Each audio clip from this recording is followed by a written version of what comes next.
of Kings. He is the Lord of Lords. In his triumphal entry, he declares himself as God and King over you.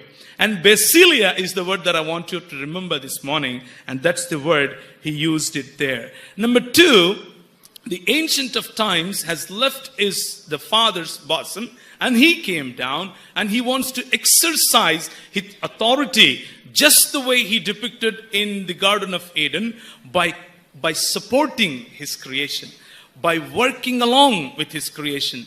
In the cool of the day, coming down and walking along with his creation and showing his love, showing his respect, showing his, because I gave you authority, I will not interfere in your authority. You take the charge, my son. And that was the kind of assertive leadership that he exercised.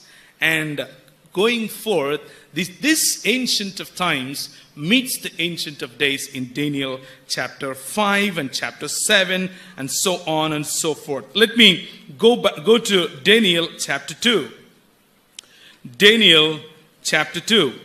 Here, there is another king who thinks he is the best of the kings. He thinks he is the best of the kings, just the way today's America is, or just the way हमारे पूज्य और हमारे माननीय प्रधानमंत्री Narendra Modi Sahab, just the way he thinks he is. The Nebuchadnezzar also thought the same way. I am the king over this country. I am the king over this. At that time, actually, the nation was, this nation particularly, Nebuchadnezzar's nation was like America today. And he felt he is the actual king, and he sees a dream. In his vision, he forgets what he saw, but he's very troubled in his heart. And he calls upon all the wise men and he asks, "Are bolo bhaiya, what's going on? What's happening? I'm really troubled." And that's when, the man of God, Daniel, walks in and he interprets the dream.